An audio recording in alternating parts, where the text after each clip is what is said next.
On Independence Day, Nigerians all over the country celebrated the nation's 62nd anniversary. The colors green, white, green were used everywhere as citizens proudly celebrated and discussed the past and what the future holds. The Nigeria Decide Youth Forum organized a program where issues concerning the country presently and what is expected in 2023 were discussed by presidential candidates and youth ambassadors. Present at the event were the presidential candidate of Accord Party, African Democratic Party, All Progressive Congress, People's Democratic Party, Social Democratic Party, and Young Progressive Party.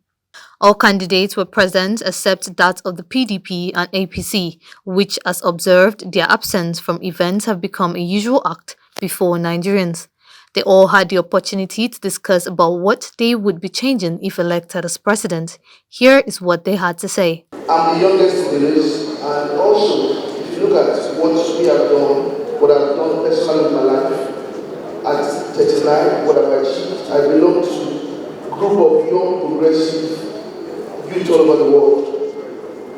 And one of the agenda there says that you want 50% youth involved. You already have a candidate who is going to give you 100% because he is the youth in the race.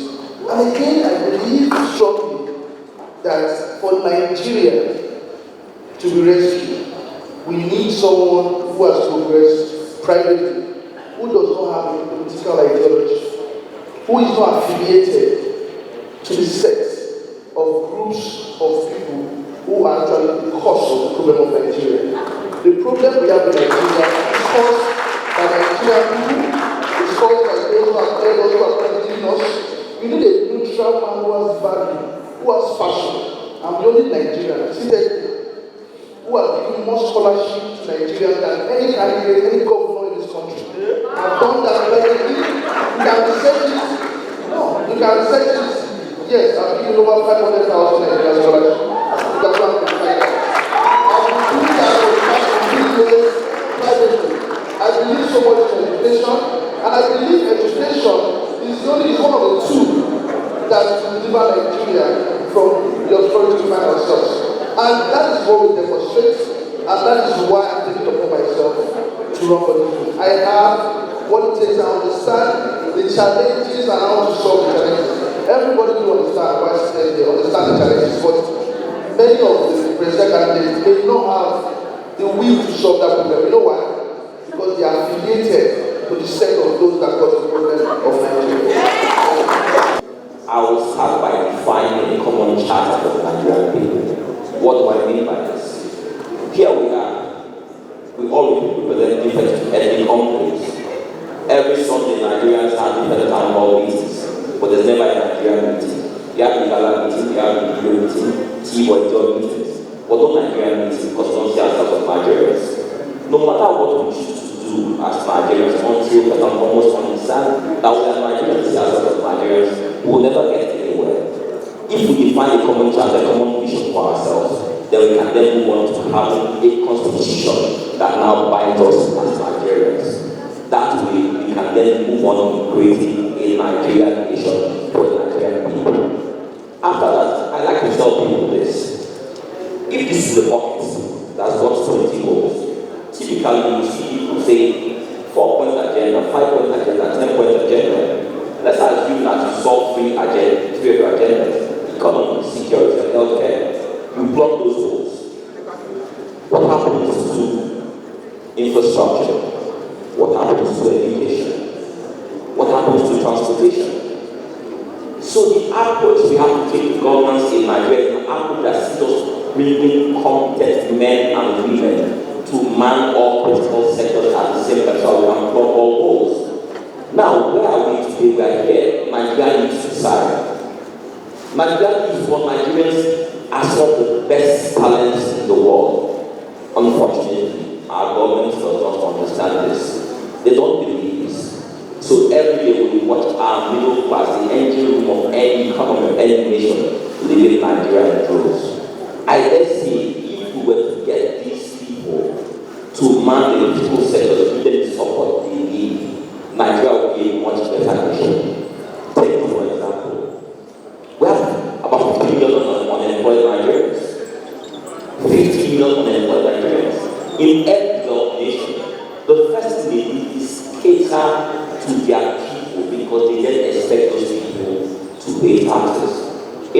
Nigeria, nobody cares if you are unemployed.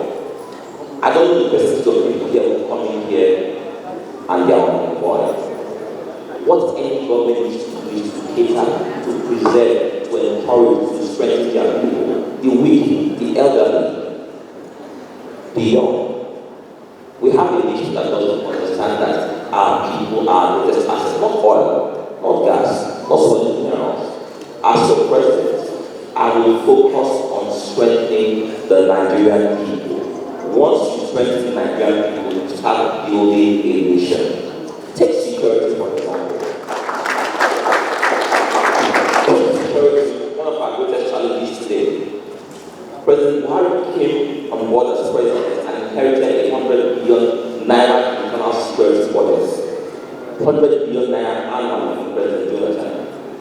As I speak to you, 8 years into his tenure of office, he's still operating a 100 billion naira security budget. What's the exchange rate today? As I was coming here, the naira is at 7.48 to the dollar.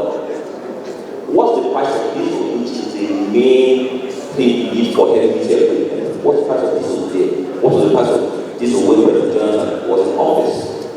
Now tell me what, the military hardly gets 40 to 50% of that budget in a time when Nigeria is at war. Now this same government believes that in order to deal with security, that they should not inform Nigerians. So you see them harassing the press. Don't give Nigerians so much information. Every day, opening on international, you see the war in Ukraine. The reason why they give information about the war in Ukraine is so that you feel a sense of responsibility towards that war. As Nigerians in our nation, tell me which paper today showed the activity of our troops in the field in the northeast, northwest, southeast, or southwest of Nigeria. You don't have that information. You don't feel a sense of patriotism towards our military. As your president, in the short term, I will bring on board at least 200,000 men and women from the civil defense and the police to complement the war effort so that we can go all out against these people. In the medium term, I understand it takes at least 7 months to get someone from a civilian to a soldier. The war is not a short-term war. We have been at it for over a decade. So in the medium term, I will start recruiting massively. The terrorists are recruiting every day because they're getting cash money from terrorism. But our military, they are recruiting slowly and we recruit aggressively so that we can fight these people. Thank you very much. They say, in other words, the hand of the child may not be able to reach the tree, the hand of the elder will not be able to enter the calabash as well. It means that there needs to be an intergenerational collaboration for growth and development. And that's what Bola Ahmed stands for. And let me give you an example. Bola stands for 2 things: building people and building institutions. Let me start from building people. He's the only one today in this school of Nigeria, and I know all of the presidential family, that we can see the people that they have built. I'm a product of it. I lost my father when I was 11. I was raised by a single mother. After I became a one-day commissioner in Lagos State, Bola Tinubu said we need to support this young man and get me a scholarship to go and study in England. I'm one of the thousands, if not millions, that Bola has been a plan and a son of prosperity. The woman came back to authority in Lagos State. Bola looked at the woman and paid for the appointment of the woman to be able to separate the twins. Bola looked at one of our actresses that died in Canada and sponsored even after leaving office to ensure he came back. They brought the body back to Nigeria. It's what the people who call a Yoruba people call Ore Ekuno. It's the only candidate that can go to the front of the house, either in Lagos or in Abuja, in London or in Asoko. You meet thousands of women sitting down there looking for support, knowing that it will talk to them and relate to them. But when I talk about investing in people, he's the only one who, has given young people a chance from when he was governor. Let me give you an example. How long was Fashola when he was superstar in Lagos? How long was Shibata when he was commissioner in Lagos? Many of the men who you see, either in PDP or APC, who are doing great things in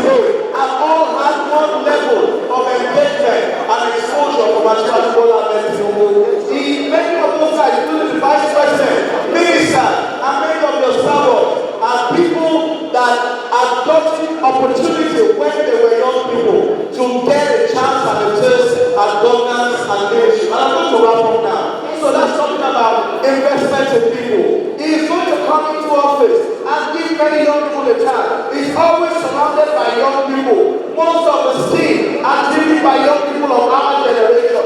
I can assure you by the grace of God that when we get Bola Tinubu as the next president of Nigeria, young people are going to have a voice.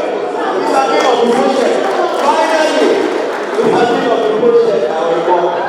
Finally, investment in institutions.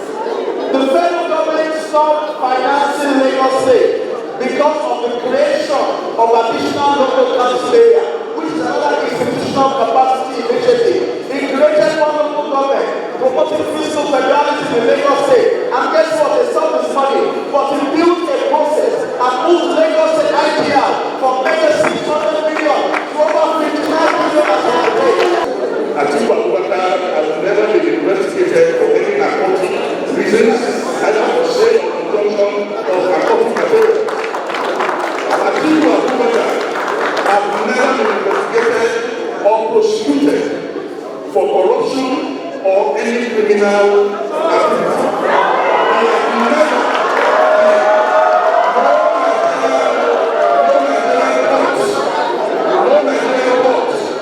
have requested Atiku for prosecution or investigation.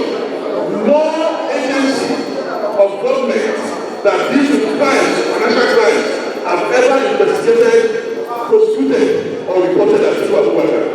And to start with, I want to say that our country is not only sick, but it only suffers from what I call a dreadful congenital abnormality. There is a need for amelioration, there is a need for palliation. We have never been so divided as a nation. Not even during the Civil War we divided. Nigeria at this time needs a further figure. One who is not seen as a Westerner, Easterner, Northerner, Fulani or Hausa. One that will be a father to the nation. And Atiku, nobody in this country, including Bola Tinubu, will accuse Atiku Abubakar of being a religious person or a tribalist. Because Atiku is a proud Nigerian who believes in this country. In every state of the federation, in the system of the federation, is a vote to Atiku Abubakar. And I will say that I will vote and support Atiku to be president because Atiku is a billionaire with enterprise. You can trace the wealth of Atiku far back to 30-40 years ago. This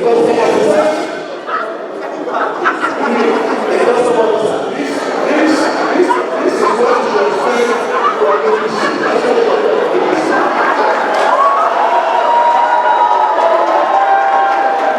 Thank you very much. I just hope that the moderator of this program will take charge of this program because this is a public program.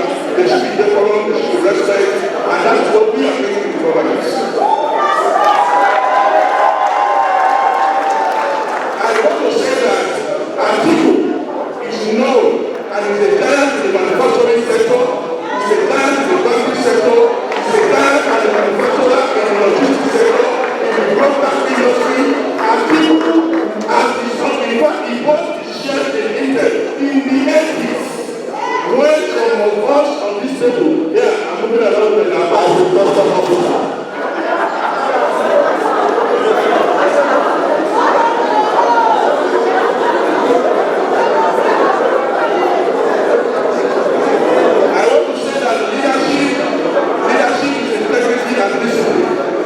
And what we see here, thank God, individuals here are representing somebody. So, by the time you see the character we are representing here, we are representing the character of who we are representing. This is about the youth trying to decide who will rule Nigeria for them for the next 4 or 8 years. You're all sitting here looking for something, hoping for something. You're not going to find it in history, you're going to find it in the future. You're going to find it in the visionary. You're going to find it in somebody who has done it. There is no point looking at somebody and saying they didn't build something, and then we elect them and wonder why they didn't build that thing. We want builders. Builders of this nation. We complain. We harass. We point fingers. We're all Nigerians. There's some great gentlemen up here that should not be slinging mud at each other. My brother, Dino, please. You represent us very well all over the world. I know you well. So you are a strong man, representing a strong man. I understand, sir. I understand, sir. I'm trying to do what we do best. I'm a bridge between the old and the young. I'm 58 years old. I was born before the Civil War. I'm in a nation now that is an average age of 18 years old. What have we built? What have people come to Nigeria to see? They're always talking about money. Money that somebody has. And you're clapping and you don't have money in your pocket. You don't have a future. No matter what anybody tells you on this dance today, they are young men that can do this job. We have heard from professors. We have heard it from the secretary. That's the future of Nigeria standing there exposing itself to you. Respect that, please. Respect that.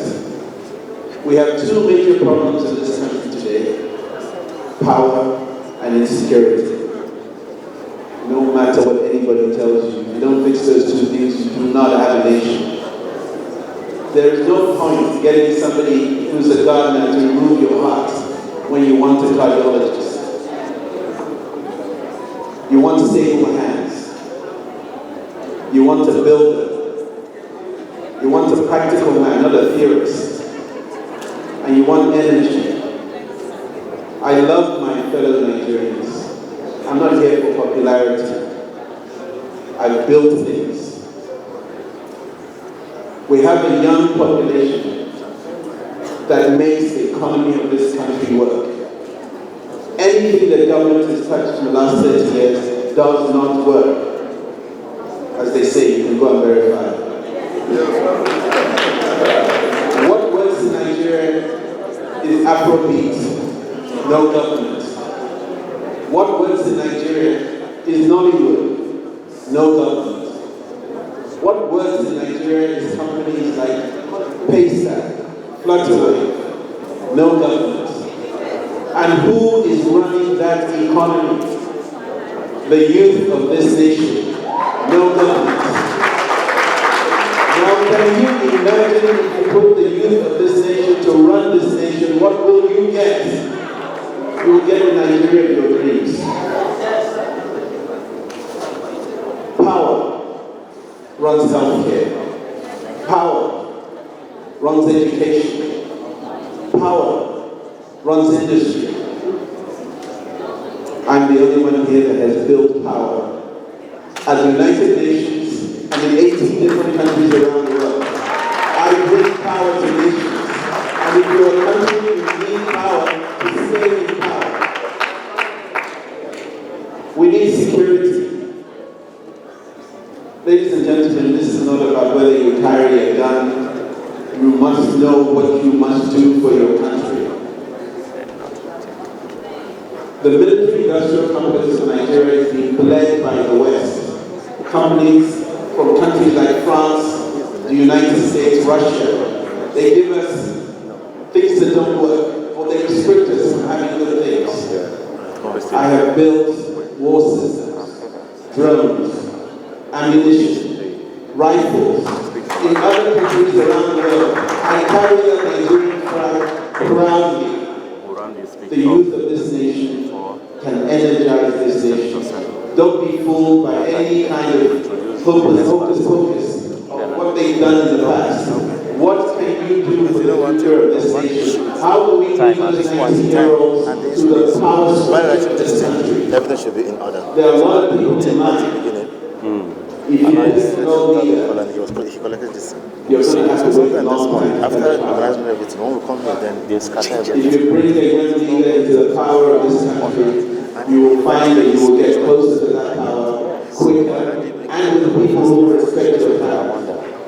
I have nothing against any man here. They are Nigerians, fully prepared to do everything possible. representing Because I don't know why. there's absolutely nothing wrong in They that. have to expect him when he comes. Yes, yes. If there's nothing, Please let's keep this cordial, because if we leave here a mess, we will get a mess.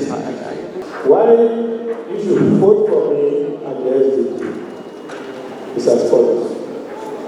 One, for the first time in a long time, we are going to set up a government. Because what has been set up over the years is post-election quickly sharing formula, not the government. Because the government is set up to render public service. And what has been missing in Nigeria for a long time is that you can take all the services that the government is supposed to be responsible for, and those things that represent the government. So if you go to any country in the world, when you enter the country, right from the border post, whether airport, seaport, landport, you start to see the representation of the government there. Now, whether it is APC or PDP, they have zero credibility in that regard. So just immediately take your mind off them, because their handwork, their best talent, everything they have is already used. And you have said that they cannot, one, when you enter Nigerian airspace, when you get out of the airport, the first person who talks to you there doesn't give you an impression that this country has a government. You start being asked for bribe, you start having delays, you have things that don't work. When you are restricted citizens, then you can go on.